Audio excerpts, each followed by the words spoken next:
రాష్ట్ర ప్రభుత్వం వరద నివారణ చర్యలు తీసుకోవడంలో పూర్తిగా విఫలమైపోయింది.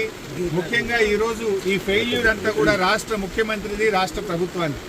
ఎంత బాధతో ఉన్నామంటే ఈరోజు ఇవాళ హవేలీ గన్పూర్ మండలంలో మరి ఇద్దరు యువకులు చనిపోవడం జరిగింది.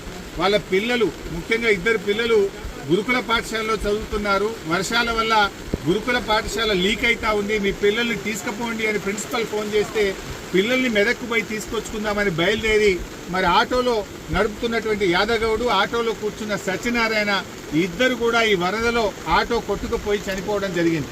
ఆ ఇద్దరు దాదాపు కొన్ని గంటల పాటు కరెంటు పోల్ పట్టుకొని ప్రభుత్వం నుంచి ఏదైనా సహాయం అందుతుందా, హెలికాప్టర్ వస్తుందా, ఎన్డీఆర్ఎఫ్ బృందాలు వస్తాయని 4-5 గంటలు ఎదురు చూశారు. కరెంటు పోల్ మీద నుంచి ఫోన్లు కూడా చేశారు.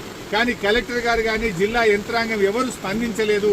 మధ్యాహ్నం 2 తర్వాత కరెంటు పోల్ కూడా వరద ఉధృతికి పడిపోయి ఆ వరదలో కొట్టుకొని ఆ ఇద్దరు కూడా చనిపోవడం జరిగింది. అంటే ఇది కేవలం ప్రభుత్వ వైఫల్యం. నిన్న ఒక మంత్రి గారు మాట్లాడుతూ అంటాడు, హెలికాప్టర్ అంత అవసరమైతే తప్ప వాడద్దట, మీరు మాత్రం పెళ్లిలకు వాడుండ్రి, బీహార్లో రాజకీయాల కోసం వాడండి, మీ సొంత కార్యక్రమాలకు వాడుకోండి. ఆనాడు ఖమ్మం జిల్లాలో కూడా హెలికాప్టర్ పంపకపోతే ప్రాణాలు పోయినాయి.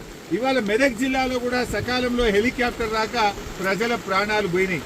అంటే ప్రభుత్వం ముందస్తు చర్యలు తీసుకోలేదు.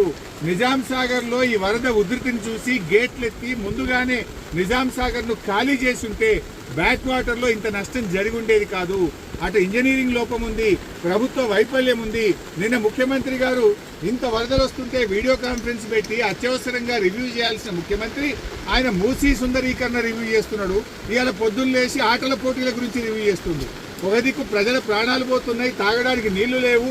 హవేలీ గన్పూర్లో నిన్నటి నుంచి కరెంటు లేక 7-8 గ్రామాల ప్రజలు మంచినీళ్లు లేక వర్షపు నీళ్లను ప్లేట్లలో, గ్లాసులలో పట్టుకొని తాగుతున్న పరిస్థితి ఉన్నది. ఇవాళ రేపు అంటు రోగాలు ప్రబలేటువంటి అవకాశం ఉంది. వచ్చే 24 గంటలు ఇంకా పెద్ద ఎత్తున వర్షాలు ఉన్నాయని వాతావరణ శాఖ చెప్తా ఉంది. ప్రజలు ఇబ్బందుల్లో ఉన్నారు.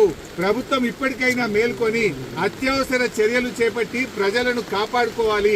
ప్రజలకు త్రాగునీరు అందించండి, ప్రజలకు అవసరమైన ఆహార పొట్లాలను పంపించండి, హెలికాప్టర్లను అందుబాటులో పెట్టండి. ఎందుకంటే బాగా తడిచి ఉన్నది, ఇప్పటికే నీటి ప్రవాహం ఉంది. ఇంకా వర్షం ఏమన్నా కొద్దిపాటి వర్షం ఎక్కువ పడ్డా కూడా మరి చెరువులు కానీ తెగేటువంటి ప్రమాదం ఉంటుంది. కనుక అన్ని జాగ్రత్తలు ప్రభుత్వం తీసుకోవాలని చెప్పి కోరుతా ఉన్నాం.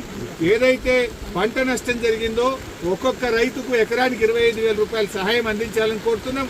చనిపోయిన ఆ 2 కుటుంబాలకు కూడా ఒక్కొక్కరికి 25 లక్షల ఆర్థిక సహాయం అందించాలని కోరుతున్నాం. ఇక్కడే పక్కనే దూప్ సింగ్ తండా ప్రజలు తండాను వదిలిపెట్టి గుట్ట మీద ఉన్నారు. రాత్రంతా కూడా